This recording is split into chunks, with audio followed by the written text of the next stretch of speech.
जय श्री माता जी। सुबह के ध्यान सत्र में उपस्थित विश्व के सभी साधकों का हृदयपूर्वक स्वागत है। कुंडलिनी चढ़ाकर बंधन लेते हैं।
तीन महामंत्र, तत्पश्चात श्री गणेश मंत्र।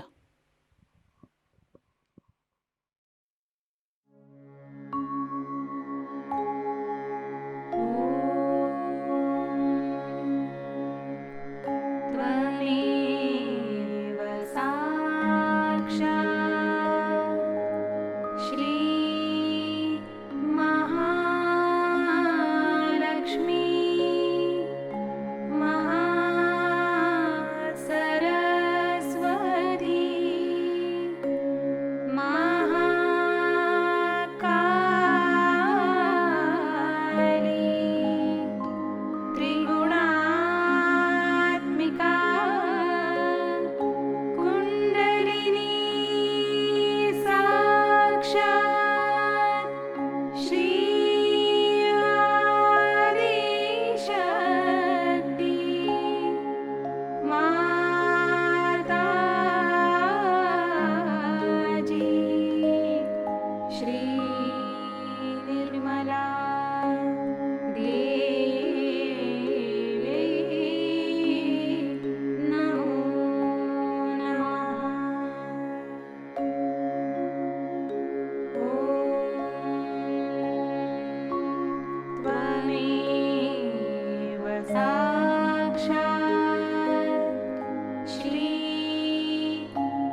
परम पूज्य श्री माता जी, कृपा कर सामूहिकता की सहस्त्रार में आप विराजिए।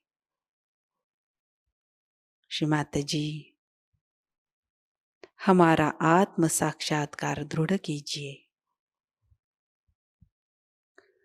हमारा अहंकार और प्रति अहंकार आपके श्री चरणों में समर्पित है। कृपया आप हमारा समर्पण और कृतज्ञता स्वीकार कीजिए। सहस्त्रार पर अपने चित्त को स्थिर करते हुए कुछ समय ध्यान में बैठते हैं।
ध्यान की इसी अवस्था में अमृतवाणी ग्रहण करते हैं।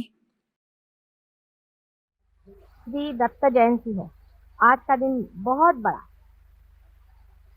उन्हीं के आशीर्वाद से मैं सोचती हूँ यह आज का दिन आया हुआ है, जो आप लोगों में सहयोग पल्लवित हुआ। सारे गुरुओं के गुरु आदि गुरु श्री दत्त महाराज,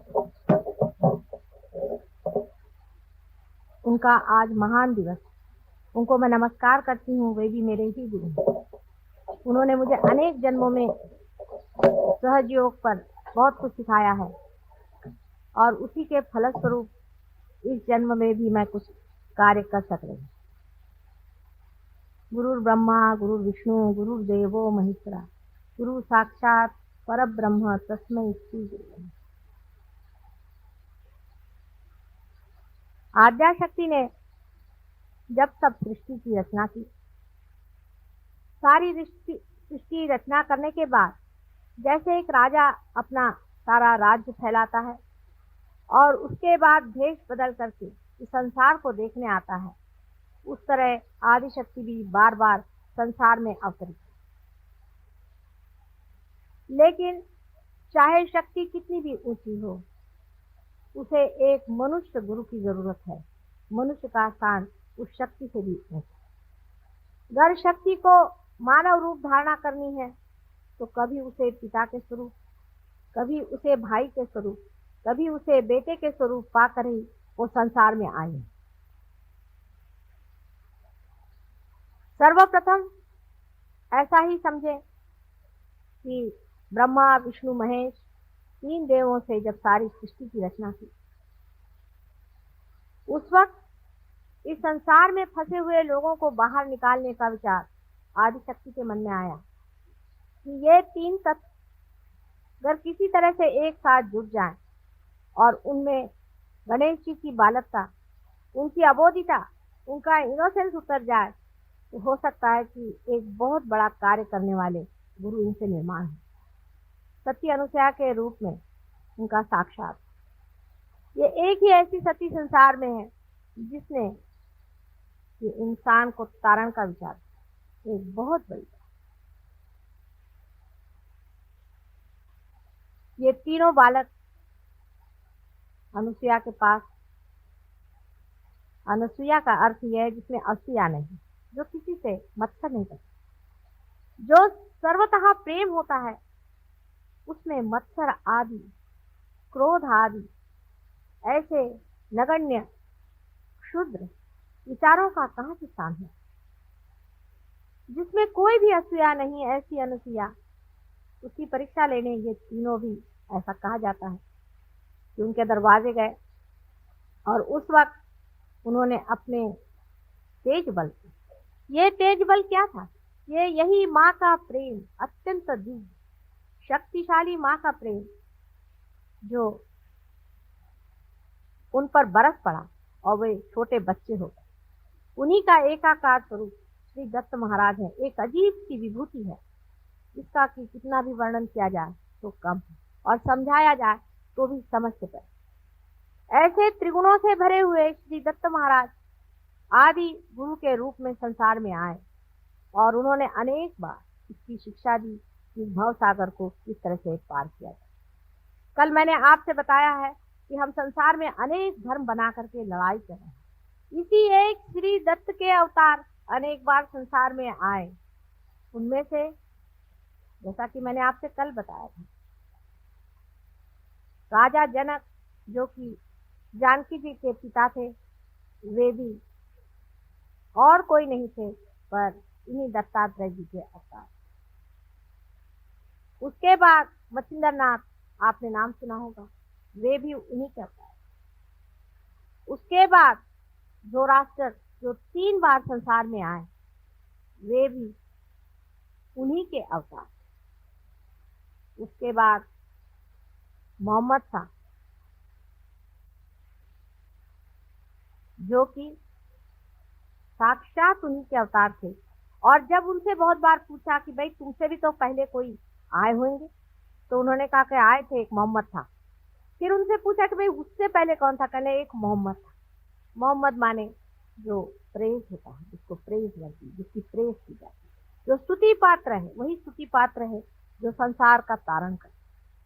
वही सारे मोहम्मद जो आए थे, वही सारे दत्तात्रेय जी बार बार संसार में आते हैं।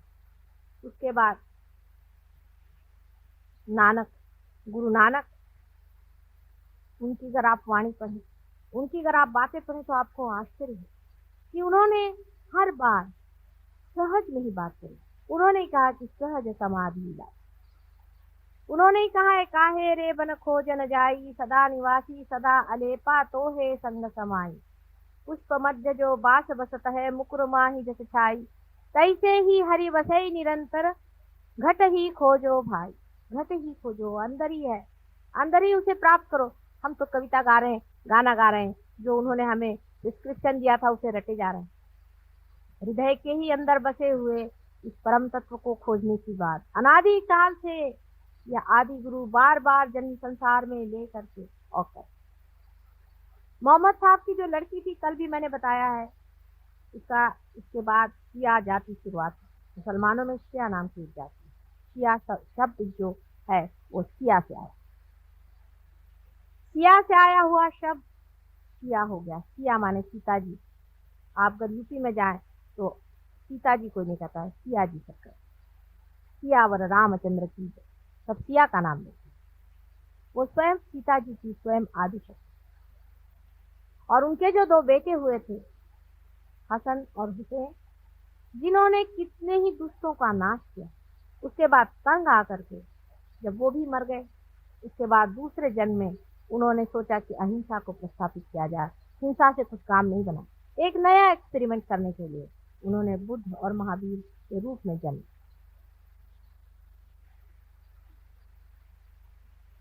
एक्सपेरिमेंट ही होते। नानक साहब के बाद एक 50-60 साल पहले अपने इस महाराष्ट्र देश में ही शिरडी के साईं बाबा, ये भी साक्षात दत्तात्रेय जी के ही अवतार। इसका आपको अगर प्रमाण चाहिए तो अगर आप पार हो जाएं और उसके बाद आप किसी पर भी हाथ रख के देखें तो एक ही तरह के आपको वाइब्रेशन से ही आप सबको जान सकते हैं।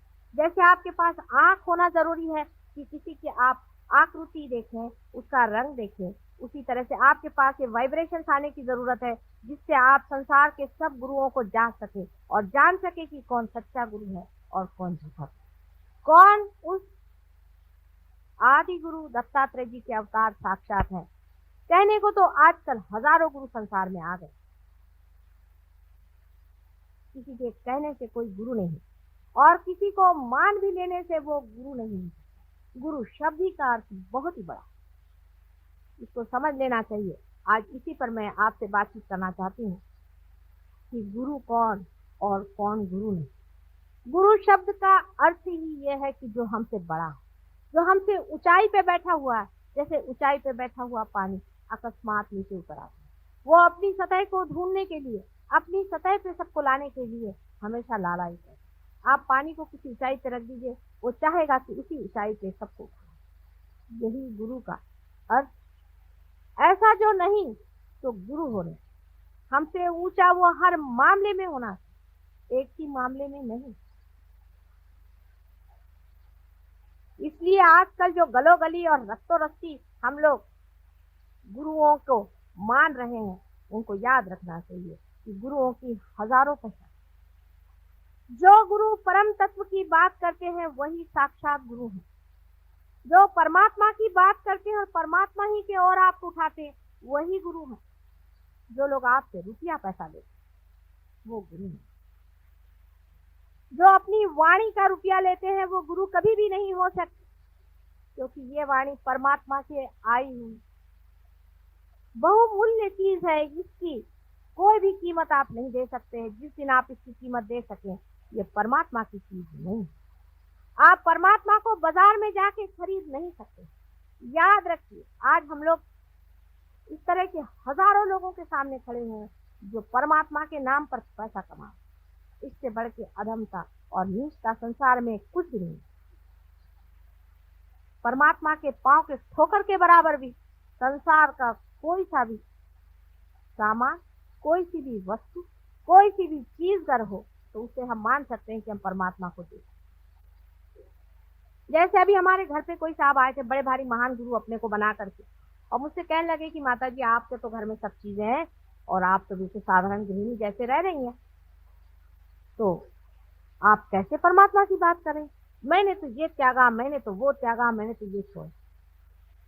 मैंने उनसे कहा कि वाकई अगर तुम त्यागना जानते हो तो तुम ये भी जान लो कि इसमें से जो भी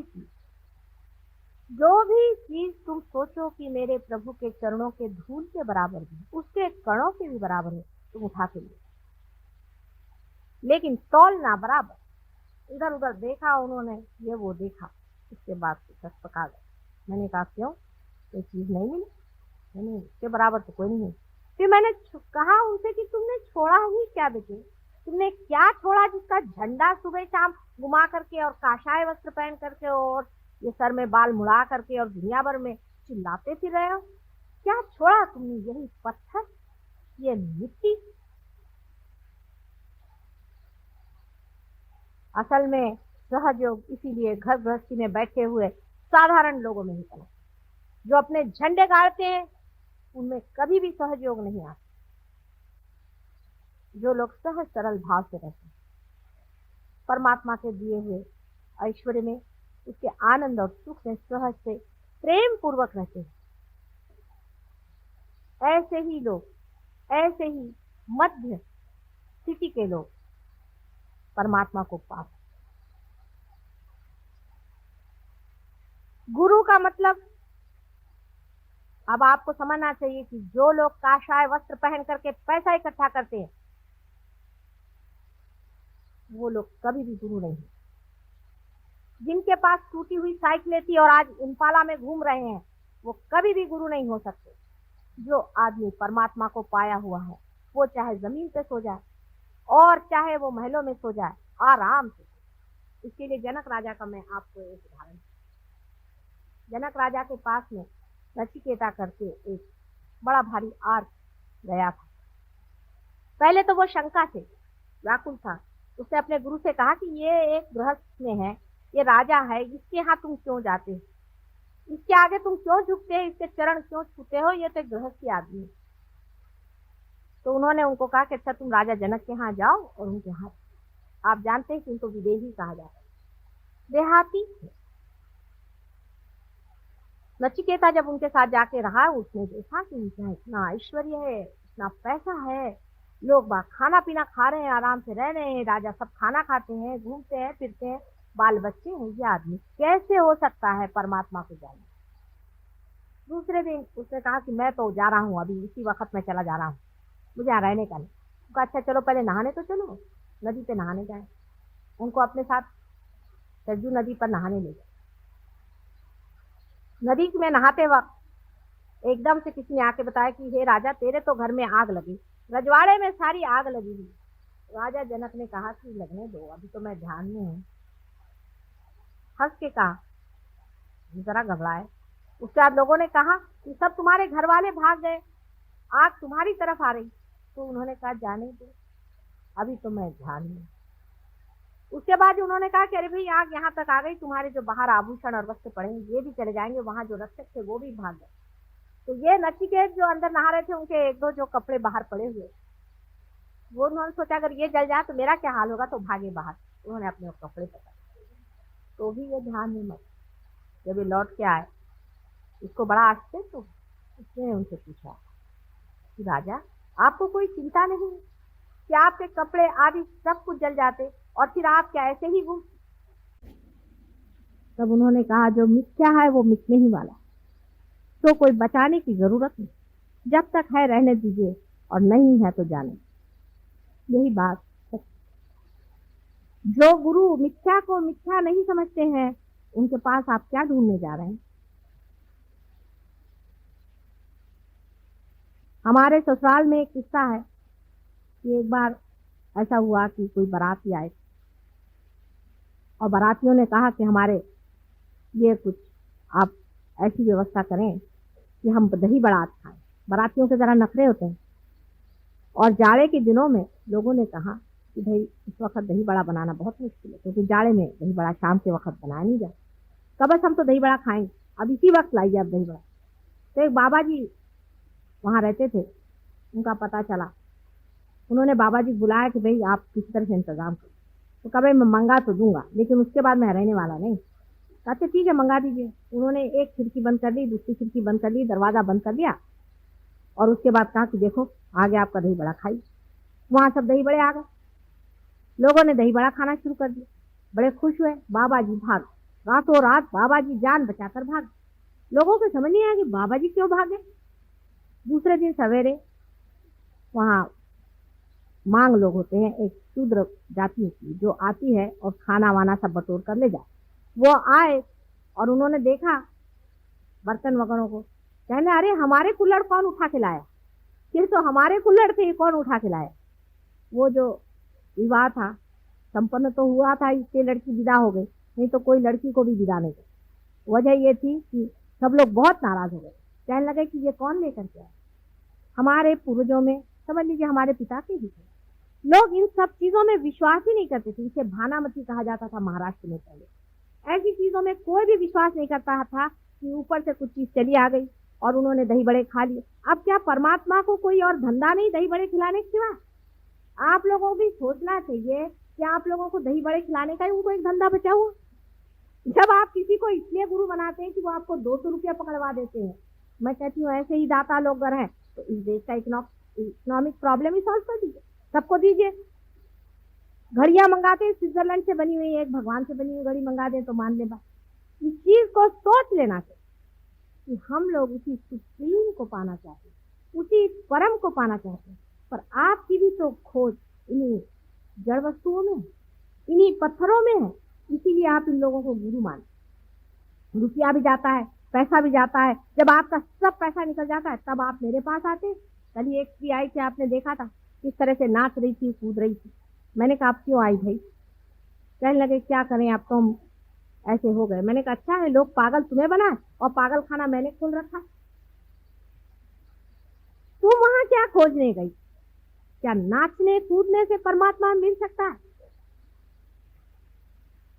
हमारे मानव के जितने भी कायदे कानून बने हैं उसमें उन लोगों को इसका अंदाज ही नहीं है कि मनुष्य कितना घृणित हो सकता है।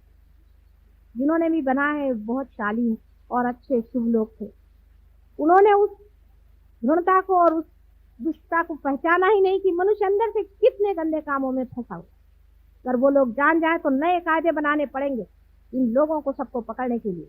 ईसा मसीह को तो इन्होंने उठाकर सूली पे चढ़ा दिया, तो आसान था, लेकिन इन लोगों को तो कोई पकड़ ही नहीं पाता, जो रात दिन आपसे रुपया खसोट करके और आप लोगों का सर्वनाश करने पर लगे हैं, और कल आपके बच्चों को पागल खाने में भेजने के लिए तैयार बैठे हुए। कभी आप लोग इधर भी आंख उठा कर और सोचिए कि ये क्या है। परमात्मा के नाम पर जड़ वस्तुओं को बांटना कहाँ की भलमानसियत। आप भी क्या कभी सोचते नहीं? कलयुग में तो मैं सोचती हूँ कि मनुष्य के पास इतनी प्रगल्भ बुद्धि है, इतनी उसके अंदर सूझबूझ है, क्या वो सारी अपनी बुद्धि को बेच खाता है कि वो समझता नहीं कि ये एक तरह का मेस्मरिज्म है और एंटाइटमेंट है, जिसकी वजह से हम ऐसे पागल जैसे उसके पीछे भाग रहे हैं और अपने अंदर झूठे बिल्कुल मिथ्या ही विश्वास अंदर में करके कि हम बड़े शांति में बैठे हुए हैं, अपने से भी भुलावा कर रहे हैं और दूसरों से भी भुलावा कर रहे हैं। जब आप रियलाइजेशन हो जाता है तो बहुत दूर जाने की जरूरत है, बहुत पढ़ने की जरूरत है। आप समझ सकते हैं कि आप रियलाइज इसमें आपने एक जरा अंदर से शांत है। मैं देखती हूँ कि इतने लोगों के गुरु हैं और 30-30, 40-40 साल में हार्ट अटैक आकर के लोग मर जाए। असंभव की बात है। अगर आप में रियलाइजेशन का जरा सा भी तत्व एक बार जाग उठा है तो हार्ट अटैक तो क्या कोई एक्सीडेंट भी होना मुश्किल है। ऐसे ऐसे उदाहरण हमारे अंदर है। एक छोटा सा लड़का अभी परसों बता रहे थे कि ट्रेन से आ रहा था और ट्रेन पूरी उलट गई। जिस डिब्बे में वो बच्चा था उसमें से एक भी आदमी को चोट भी नहीं और वो पार गए। आपके ऊपर देवता मंडराना चाहिए। अगर दिव्य नहीं उतर सकता तो ऐसा रियलाइजेशन क्या। अब हमारे ही लोग आप जानते हैं कितने ही पार हुए हैं, कैंसर तक की करते, कोई विशेष बात है। तो विशेष हमारे ख्याल से बात नहीं, सिर्फ यही है कि इनको इसमें इंटरेस्ट नहीं है किसी को क्योर करने में, उनको रियलाइजेशन में ही इंटरेस्ट है, क्योंकि जो आनंद आपने पाया है वही आप चाहते हैं कि सब पाए। सहज नहीं है। अगर आपके पास रुपया पैसा है तो आप चाहते हैं कि रुपया पैसा खर्च करें, लोगों को खिला पिलाएं। ऐसे ही रियलाइज सोल भी चाहेगा मन में कि दूसरों की भी जागृति करे और पार करे और कर सकते। अगर आपके अंदर लाइट आई है उसके लिए कसम लेने की कोई जरूरत नहीं। कस्तूरी का अगर सुगंध आ रहा है तो उसके लिए कोई आपको कसम लेकर कहने की जरूरत नहीं कि यहाँ पे कस्तूरी का सुगंध। लेकिन कस्तूरी की खोज है किस, ये पहले अंदर सोच लीजिए, नहीं तो ऐसे चक्करों में घूमने की कोई जरूरत। एक साइड में तो हमारे ये लोग हैं जो कि हमारे सबकॉन्शियस से खेल, हमारे जड़ चेतन से, हमारे पास से खेल हैं। मैं ऐसे भी लोगों को जानती हूँ। इस खोज में मैंने बहुत गुरु घंटालों को देखा और सबके मैं हथकंडे जानती हूँ कि ये क्या क्या दशा करते हैं और किस तरह से जन्म जन्मांतर के लिए आपकी कुंडलिनियों का सत्यानाश करते। मैं बहुत से ऐसे लोगों को जानती हूँ जो आपके पिछले जन्म की बातें बताए, उसी से आप अभिभूत हो जाते। किसी ने कह दिया मैं तुम्हारा पति था। एक की मेरे पास आई, कहने माता जी मैंने उनको अपना सर्वस्व दे दिया। मैंने कहा क्यों क्यों दिया तुमने? कहने मेरे से कह रहे थे कि मैं तुम्हारा पति। मैंने कहा तुम्हारा पति? बड़ी पातिव्रत्य है तुम्हें। अगर ऐसा ही पातिव्रत्य है तो जो मर गया पति उसके लिए तो तुम इतनी मरी जा रहे हो, और जो तुम्हारा पति आज जीवित है इसका क्या हाल? उसके प्रति कोई पातिव्रत्य नहीं। और ये जो एक पैसा खाऊ वहां बैठा हुआ है उसको तुमने सारे जेवर दे दिए क्योंकि उससे तुमसे कहा कि वो तुम्हारा पति। फिर कोई कह रहे थे कि ये साहब हमसे कह रहे थे कि हम भगवान के अवतार, हम परमेश्वर। अरे कोई कहने को अपने देश में किसी को क्या लगता? झूठ बोलने में तो हम लोग पक्के माहिर हैं। कोई सी भी झूठ बोल दीजिए। इसको साइकोलॉजी में स्टिग्माइज्ड पर्सनालिटी, आप पढ़ेंगे साइकोलॉजी तो आप समझ सकते हैं कि साइकोलॉजिस्ट ने भी इनका पता लगाया है। नहीं लगाया की बात नहीं, बड़े चोर लोग खड़े होकर के जो चाहे तो अंट शंट बकने लग जाते और लोग उसे विश्वास करने लग जाते। ऐसा बाइबल में भी कहा गया है कि ऐसे बहुत से संसार में आए, संभल के रहिए। कहने लगे हम भगवान। अरे भाई भगवान है तो उसकी कोई शक्ति भी तो होती है। एक महाशय जी मुझसे कहने लगे, मैंने उनसे कहा कि आपके पास में इतनी औरतों का जमाघट क्यों भाई? आप दरवाजे बंद बंद करके ये क्या कर रहे हैं? क्योंकि भगवान के नाम पे ये काम क्या कर, क्योंकि किसी स्त्री पर बहुत उन्होंने अत्याचार किया था। मुझे आकर प्राइवेटली बताती। मैंने कहा तुम कोर्ट में जाके बताओ, ये आदमी पकड़ा जाएगा। हम कोर्ट में कैसे बताएं? हमारे ऊपर आफत आ जाएगी, हमारी इज्जत है, हमारी फैमिली है। तो मैंने कहा जब तुम कोर्ट में नहीं बता सकती तो इसका कैसे पार है? तो वो महाशय से जाकर जब मैंने कहा कि तुम ये क्या कर रहे हो, क्यों ऐसा पाप धो रहे हो, क्या तुमको इससे मिलेगा परमात्मा के नाम? तो उससे कहने लगा तुम्हें नहीं मालूम मैं श्री कृष्ण हूँ। मैंने कहा वाह बेटा, शकल तो आपकी भूत जैसे और आप श्री कृष्ण बने। आप श्री कृष्ण कैसे हुए? मैंने कहा श्री कृष्ण को आप कितना जानते हैं? जिसने 5 साल की उम्र में कालिया का मर्दन किया था उसके सर पे चढ़ के वो कहा। और मैंने कहा मैं आपकी दाढ़ी ऐसे नोच लूं तो अभी उठ नहीं सकेंगे। मजाक ही में मैंने कह दिया। बाद में सुना था किसी ने उनकी दाढ़ी आधा घंटा पकड़ी रही थी, वो हिलते रहे वैसे। मैंने तो यही कह दिया। ऐसे श्री कृष्ण पैदा होने लग जाए।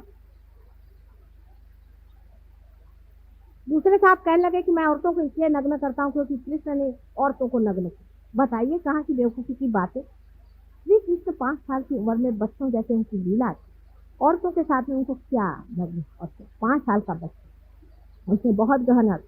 वो तो सहज योग लीला कर रहे थे। 5 साल के बच्चे के लिए कौन बड़ा और कौन छोटा, उसको सभी समझना था। 5 साल के भी नहीं थे, उससे भी छोटे थे। तो मैंने उनसे कहा अगर यही बात थी तो काहे के लिए द्वारिका में बैठे हुए वो द्रौपदी के वस्त्रहरण के वक्त में दौड़े गए थे वहां? शंख चक्र गदा पद्म गरुड़ लई सिधारे, क्यों सिधारे? क्यों सिधारे थे? अगर उनको स्त्री की पवित्रता का कोई ख्याल नहीं था तो ये आप जवाब दीजिए। इस पर वो श्री कृष्ण जी चुप हो। कहाँ तो एक उंगली पर गिरी को पकड़ने वाले वो श्री कृष्ण, और आजकल हर एक गली में और बाजार में मिलते हैं, जहाँ जाइए वहाँ एक श्री कृष्ण है, एक शिव जी भगवान। कहाँ शिव जी भगवान, कहाँ श्री कृष्ण?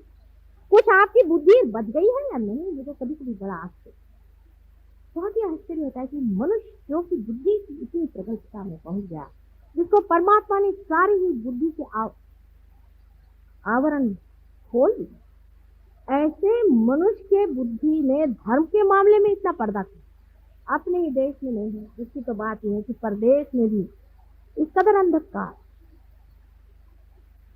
एक वहां योगी जी पहुंचे हुए थे, उनके शिष्य हमसे मिलने आए, वो हमारे सामने आए, देखते क्या उनका आज्ञा चक्र और नाभि चक्र दोनों को गोल घुमा दिया और वो भजन गा रहे हैं। उन्हीं उल्टा घुमाने का मतलब है आदमी जो पागल होता है, अब आप जब पार हो जाए तो आप भी देखिएगा, जब आदमी पागल हो जाता है तो उसका आज्ञा चक्र और नाभि चक्र उल्टा घूमता।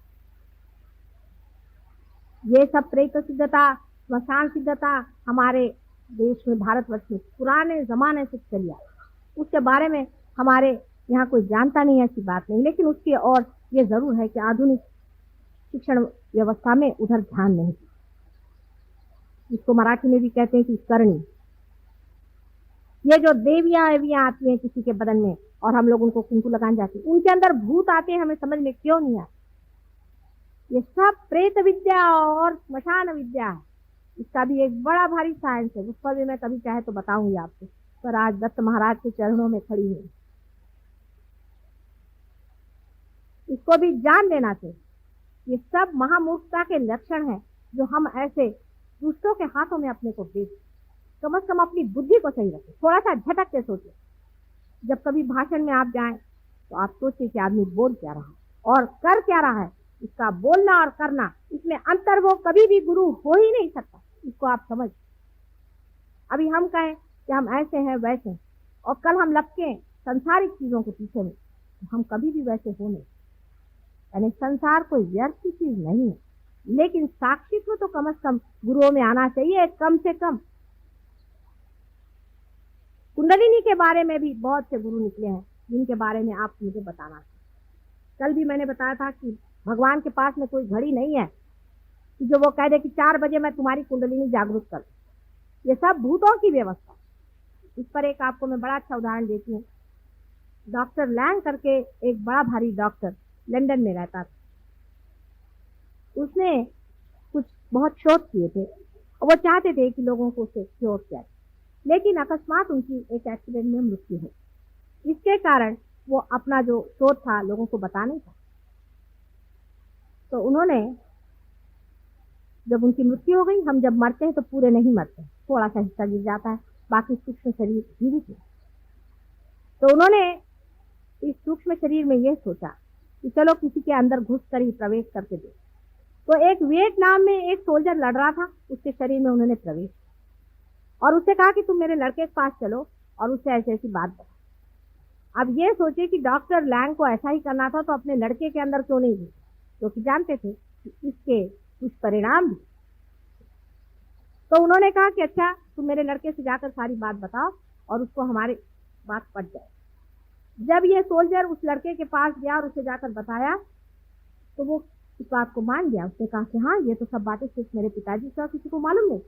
उसने कहा चलो तुम क्लिनिक खोलो। उन्होंने एक बड़ा भारी एक ऑर्गेनाइजेशन बनाया जिसके मातहत वो लोगों को ठीक करते। अब डॉक्टर लैंग के साथ बहुत से और डॉक्टर उनके साथ जुड़ गए, वो भी ये कार्य करते थे। अभी तक वो हो रहा है कार्य। वो आपसे बताते हैं कि आप अगर उनको चिट्ठी लिखे हमें तकलीफ है, शिकायत है, आपसे बताते हैं अच्छा 5 बजे शाम को बराबर इस वक्त आपके अंदर कुछ हो, कोई ना कोई अंदर व्यक्ति घुस करके आपके साइकोलॉजी में, साइकी में, जिसको हम सुपर ईगो कहते हैं, उसके अंदर घुस के और इस कार्य को करते। एक भूत निकाल के दूसरा भूत दिखा दे। अगर आप शराबी कबाबी होंगे तो शराब कबाब ठीक हो जाएगा, क्रोध आने लग जाएगा। ये इन लोगों का कार्य है। पर बेचारे बहुत सीधे हैं, क्योंकि वो लोग कम से कम ये तो कहते हैं कि हम स्पिरिट का काम करते हैं, वो ये नहीं कहते कि हम भगवान का काम करते हैं।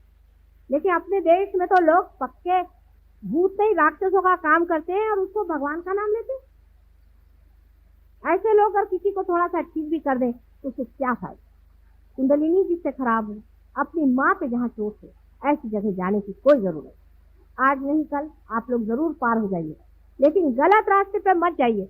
एक बार आपकी कुंडलिनी खराब हो जाएगी तो मैं उसमें कुछ भी नहीं करता, सारा ही कार्य खत्म हो जाएगा। जिन जिन की कुंडलिनियाँ खराब हो गई है, आप लोग जानते हैं, आप में से बहुत से लोग पार हुए हैं, कितनी तकलीफें हमने उठाई। कुछ कुछ लोगों पर तो हाथ रखते वक्त इन लोगों के हाथ में बड़े बड़े ब्लिस्टर था, बहुत बड़े बड़े ब्लिस्टर था। और उन लोगों से जब मेरे और हाथ करते उनको भी कभी कभी थोड़ा थोड़ा ब्लिस्टर जैसा आ जाता है, पर जलता तो बहुतों का हाथ है। मेरे पास तो एकदम ठंडी ठंडी हवा चल रही, लेकिन उनके हाथ जल रहे हैं, क्योंकि मैं चाह रही हूँ उनकी सत्ता को स्थापना दूं, और उनके अंदर तो कुछ और ही सत्ता बैठी है। ऐसे गुरुओं से बच के रहिए, क्योंकि कायदा इसे रोक नहीं, किसी तरह से भी इसकी रोकथाम नहीं। सिर्फ अपनी बुद्धि से सोचिए, अपने बुद्धि से सोचिए कि सच्चा गुरु कौन है, वही जो आपको परम। उस पर अभी मेरे एक औरत ने मुझसे सवाल पूछा था, बहुत मौके का सवाल था। उसने मुझसे पूछा कि क्या आपने और भी कोई रियलाइज सोर्स दुनिया में देखे हैं जो कि आपके पास आए बगैर हैं? ऐसे तो बहुत हो चुके और अभी भी है। तो इसी कारण मैं अपने बहुत से शिष्यों को लेकर कोल्हापुर से दूर 25 मील दूरी पर एक जंगल में, पहाड़ी के ऊपर 7 मील दूरी पर गगनगढ़ में आज उनका बहुत बड़ा उत्सव है, जिसके लिए मेरी सारी शुभेच्छा है। वहां पर एक बड़ा भारी जीव है, मैं इनको ले गई, मैंने कहा तुम ऐसे हाथ रखो, बस हाथ के सहारे से इससे वाइब्रेशन आ रहे। माँ, ये कौन सा जीव यहाँ है, क्यों वो जंगल में चले? ये भी सोचने की बात है। जितने भी बड़े बड़े पहुंचे हुए लोग होते हैं जंगल में रहते। आपने नित्यानंद जी के लिए कहा, जो कि असली में बहुत बड़े पुरुष थे, कि वो अगर कोई भी आता था उनको पत्थर मारते थे और कहते थे भाग जाओ यहाँ से, निकल जाओ। हमारे नागपुर में ताजुद्दीन बाबा थे, उनके लिए भी लोग ऐसा बोले। वो तो जंगल में ही रहते थे बेचारे, आप वहाँ आबादी हो गई। क्यों ये लोग जंगल में भाग जाते हैं? इसके 2-4 कारण। अभी आपने देखा होगा, यहाँ छोटे बच्चे बैठे थे, उनके हाथ जल रहे थे, खूब यूं कर रहे, इसी तरह से उनके बदन जलने लगते हैं। बहुत से साधु तो बेचारे पानी में ही रहते हैं, क्योंकि आप लोगों की जो साइकी है, सुपर ईगो है, उसमें बैठे हुए भूत इनको जलाने के लिए लगे, इन भक्तों को सताने के लिए लगे हैं। इसलिए वो जंगल में भाग के खड़े थे, क्योंकि आपको तो पता नहीं आप कर क्या रहे हैं, आपके वाइब्रेशन आपको समझ कहाँ आते हैं। इसलिए बेचारे जंगलों में जाकर के बैठे हैं कि बाबा बचाओ ही। उनको तारण आरण वो कहाँ से करें? गगनगढ़ के महाराज का ही देखिए, उन्होंने बहुतों को तो ठीक किए, लेकिन क्या है, उनकी उंगलियां टेलीस्कोप के जैसे अंदर चली, पांव की उंगलियां भी ऐसे अंदर चली गई। बेचारे शेर पर या सिंह पर सवारी करते हैं, उसके बाद अलावा उधर किधर जान। लेकिन जब मैं उनके पास पहुंची, ये लोग मेरे साथ थे, उन्होंने भी देखा, उन्होंने फौरन मुझे पहचाना, कोई शंका ही नहीं। उन्होंने आज तक मुझे इस जन्म में नहीं देखा, लेकिन बहुत सालों से मेरे बारे में वो जानते ही थे। उम्र में भी मेरे से बड़े हैं। चले, मैं बहुत सालों से आपका इंतजार करा था माँ, आज हमारा कितना भाग्य कि आप पधारे। वो नाथपंथी है, इसलिए मच्छिंदर नाथ से ही होती थी और बड़े पहुंची हुए थे। ऐसे ही मैं हिमालय पर भी गई थी, वहां पर भी मुझे मिले। ऐसे ही हरिद्वार में एक दो हैं, बहुत ही कोह में रहते हैं। मैंने उनसे कहा बाहर आने का मौका हो, मैं तुमको बताऊंगी कि अपनी शक्ति को कैसे बचाना और किस तरह से इन लोगों का प्रहार वापस लौटाना। मैं बैठी हूँ, तुम आओ तो सही, सबको मैं ठीक कर। इनकी भी मैं नानी हूँ, आ जाओ। बहुतों ने कहा है कि माँ आएंगे, जरूर आएंगे, लेकिन हिम्मत जुटती नहीं बेचारों की, क्योंकि उनके हाथ पैर तोड़ दिए, उनके बदन में छाले डाल दिए, उनको जला दिया। राक्षसों के काम समझ लीजिए कि 10 राक्षस और 6 राक्षसी अभी तक मैं जोड़ पाई, ये जन्म लेकर इस कलयुग में आए हैं। आजकल के जमाने में अगर समझ लीजिए रावण आ जाए तो वो अपने को कहने नहीं वाला कि मैं रावण, वो तो अपने को भगवान ही कहेगा। तो रावण कहे तो अभी कैद में बंद न हो जाए। रावण की पहचान, राक्षसों की भी पहचान है, वो भी मैं आपको बता देती हूँ, आप देखिए, आपको फायदा हो।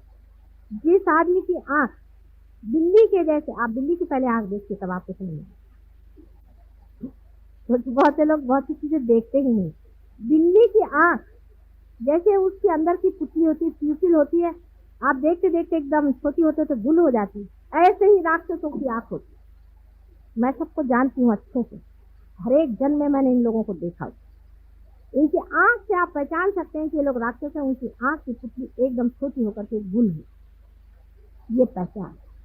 कहने को भगवान कहे, नहीं तो और कुछ है, राक्षस लोग। और इन लोगों ने बहुत सी सिद्धियां प्राप्त कर ली हैं। ये हमारे भोला शंकर जी का काम है, क्या कर, उन्होंने बहुत सारी सिद्धियां प्राप्त कर। जैसे रावण को सिद्धि थी कि जब वो बोलते थे और भाषण देते थे तो नाभि चक्र में वो ऐसे कुछ काम कर जाते थे कि वहां पर एक एक भूत बैठ जाता। हजारों लोग अभिभूत होकर के उनके कहने को सुनते, यहाँ तक कि राम को लड़ने के लिए कोई तैयार नहीं था, उन्होंने सबको तैयार कर। इसी तरह से महिषासुर की भी थी, सारे ही असुरों की अपनी अपनी उन्होंने सिद्धियां की थी, आप जानते हैं। और इसी सिद्धियों के कारण वो लोग हमेशा अच्छाई का दमन करते रहे, प्रकाश को दबाते रहे और अंधेरा बढ़ता है। आज कलयुग में बराबरी, सारी बराबरी है, और आप सोच रहे हैं कि मेरे दो ही हाथ हैं। आप ही लोगों का कार्य है। आपको आश्चर्य होगा कि देवता भी एक तरफ बैठे हुए हैं और राक्षस भी एक तरफ बैठे। घमासान युद्ध चल रहा है। आज जो दुर्भिक्ष देश में जो परेशानियां, क्या आप सोचते हैं आपके करने की वजह से? बिल्कुल भी। ये दुष्ट और राक्षस बैठ करके प्रेत योनियों से सारे कार्य करा के आपको संत्रस्त करें, जिससे आप किसी तरह से दौड़ कर इनके ही चरणों में जाए। ये सब इन्हीं का कार्य है।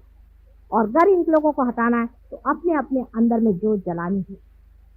अगर इसको प्रकाशित करना है तो सबको अपने अंदर एक एक दीप जलाना है। आप स्वयं एक दीप छोड़िए। और आश्चर्य तो यह है कि इस वक्त परमात्मा भी यही चाहता है कि मनुष्य ही तेज जाए, मनुष्य ही कार्य करे, मनुष्य ही वो परमात्मा स्वरूप हो जाए। और जिसको हम अति मानुष कहते हैं, जिसे हम सुपरमैन कहते हैं, उसकी स्थापना है। एक नया डायमेंशन आपके अंदर आने वाला है। सिर्फ यह है कि उसको लेना सीखे, उसको पाना सीखे। बुद्धि के कसौटी पर इसे अभी उतारा नहीं जा सकता, क्योंकि अगर बुद्धि से आप समझना चाहें तो आपको सिर्फ मेरा हाथ ही दिखाई दे रहा है, इसके अंदर से बहने वाले अव्यक्त धाराएं नहीं दिखाई दे। जो लोग बहुत बड़े पंडित हैं वो लोग चाहें तो कबीरदास को पढ़े, नानक जी को पढ़े, हो सके तो आदि शंकराचार्य को पढ़े, वो तो सबसे बढ़िया। आदि शंकराचार्य को अगर पढ़े तो आप समझ सकते हैं मैं किस चैतन्य लहरियों की बातें कर रहे हैं। कुंडलिनी पर अभी तक मुझे कोई भी ऐसा दिखाई नहीं दिया जिसने व्यवस्थित रूप से कुछ कहा या समझा ही। थोड़ा थोड़ा ज्ञान हो जाने से ही कभी कभी बड़ा भारी भयंकर अनर्थ होता। ऐसा ही अनर्थ कुंडलिनी के बारे में भी आज तक होता रहा ही हो। नहीं तो इस तरह की विचित्र बातें न जाने किस समझ से इन लोगों ने लिखी है। लेकिन तो भी मनुष्य की दृष्टा स्थिति इतनी ऊंची है जैसे देवी भागवत आप पढ़े, मार्कंडेय स्वामी की सप्तशती आप पढ़े, आपको आश्चर्य होगा कि कितनी गहराई से, कितनी छोटे छोटे डिटेल्स में उन्होंने इस चीज को जाना। असल में जब तक आपका रियलाइजेशन नहीं होता तब तक सभी कुछ करना व्यर्थ। कृष्ण ने भी यही कहा था कि पहले उसको अंदर ही पालो, लेकिन समझने वाले ने समझा नहीं। वो पहले अंदर पालो, फिर कहते बाहर तुम लड़ने जाओ। उनका मतलब था तुम साक्षी हो जाओ। साक्षी होने के बाद तुमसे हो रहा है अकर्म, चला जा रहा है, आप कुछ करते ही नहीं। वो ईगो ही खत्म हो गया, वो सुपर ईगो ही खत्म हो गया जो करता है, करने ही वाला टूट जाएगा। जो वो कह रहे थे लेकिन जब माना नहीं, तो वो तो डिप्लोमैट थे, राजकारणी थे। कृष्ण की भी अपनी एक तरह के गुरुत्व है, उनका गुरुत्व बड़ा मजेदार है, बड़े भारी राजकारणी थे। इसको मैं कहती थी एब्सोल्यूट प्योर पॉलिटिशियन।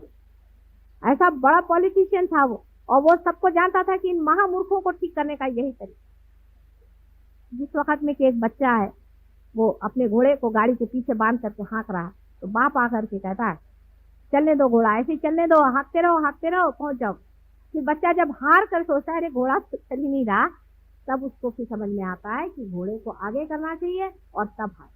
इसीलिए उन्होंने कहा कि अच्छा तुम कर्मयोग करो। अब देखिए उसमें डिप्लोमेसी कृष्ण की, कृष्ण के जैसा भी गुरु मिलना बड़ा तो ऐसा गुरु है कि उसके लिए बहुत ही बुद्धि की तीक्ष्णता प्रखरता चाहिए। आज तक आपको किसी ने बात नहीं बताई होगी, तो मैं आज बताऊंगी, आप सुन ली। उन्होंने कहा कि अच्छा तुम कर्म करो, लेकिन जो कर्म का जो फल है परमात्मा पे, ये हो ही नहीं सकता, बिल्कुल एब्सर्ड कंडीशन। जब आप किसी चीज को कर रहे हैं और जान रहे हैं कर रहे हैं, आप उसको किसी और पे कैसे छोड़ सकते?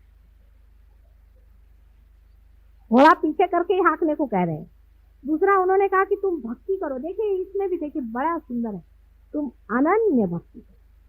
जब दूसरा कोई नहीं रहे तब भक्ति कैसे होने वाली है? मतलब ये कि जब मिलन हो गया तब भक्ति किसकी करने की? उन्होंने कहा पुष्पम फलम तोयम, जो कुछ भी तुम मुझे दो मैं ले लूंगा। लेकिन देने के वक्त उन्होंने यही कहा कि तुम अनन्य भक्ति करो। एब्सर्ड बात है क्योंकि एब्सर्डिटी पे ही आदमी का सर चकराएगा और तभी वो ठिकाने से आएगा। वो सोचते नहीं थे कि ऐसे आदमी क्या खलाने वाली है। पर मैं तो माँ हूँ, और माँ चाहे तो बात कहनी भी पड़े तो भी कह डालेगी कि बेटे ऐसा नहीं है, ऐसा नहीं मानो। जब तक हो सकेगा तब तक कहेगी, गला फाड़ फाड़ कर अपने बच्चे से कहेगी। माँ का हृदय और होता है, इसे डिप्लोमेसी नहीं झेली जाती। बहुत देर, बहुत हो गया, बहुत खुश, बहुत परेशान, लोग कष्ट इस चीज में भरमा गए। अब जरूरत है इस चीज को करने की, और हो रही है।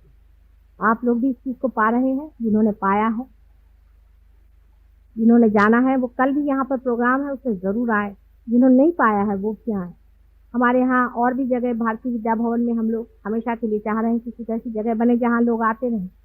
यहाँ पर बहुत से लोग ऐसे हैं कि जो पार हो गए हैं, और भी करते हैं जागृति, तो आप पार होते ही दे सकते हैं। चक्रों के बारे में बहुत जानते हैं, बहुत कुछ ज्ञानी हो गए, और कुछ लोग ऐसे भी हैं कि जो पार भी करा।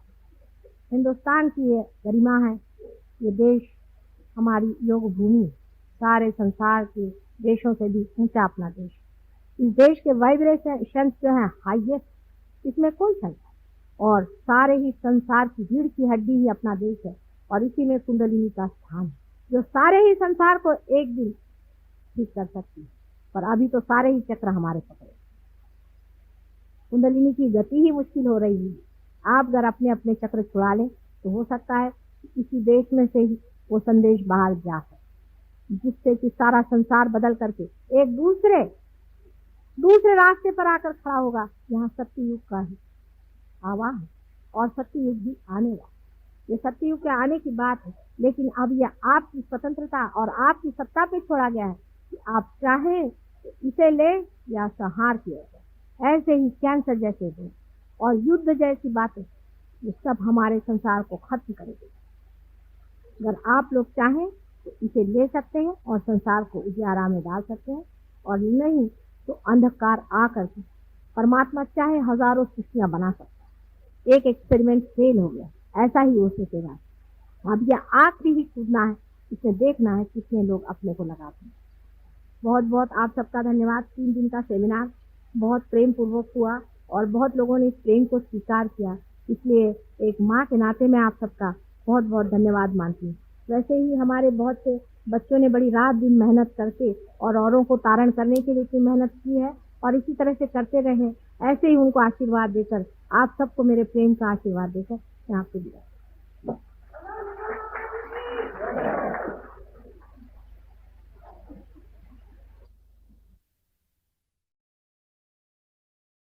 कुछ समय ध्यान में बैठते हैं।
जय श्री माता जी। परम पूज्य श्री माता जी की श्री चरणों में हम प्रार्थना अर्पित करते हैं। परम पूज्य श्री माता जी, आज का ध्यान आपके श्री चरणों में समर्पित है। आज की अमृतवाणी में आपने हमें जो ज्ञान प्रदान किया, सामूहिकता आपकी ऋणी है। हमें भौतिक प्रलोभनों से दूर रखिए। हमारे अंदर स्वयं शिस्त प्रस्थापित कीजिए। श्री माता जी, कृपा कर हमें आविर्भाव स्थिति में, अतीत स्थिति में, अकर्म स्थिति में स्थित कीजिए।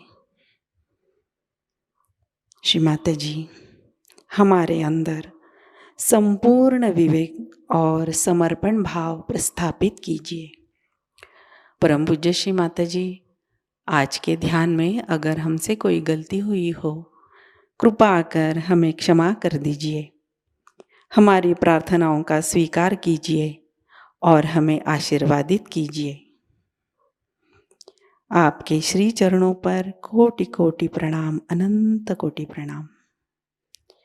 जय श्री माता जी। कुंडलिनी चढ़ाकर बंधन लेते हैं।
आज का ध्यान सत्र अभी संपन्न होता है। जय श्री माता जी।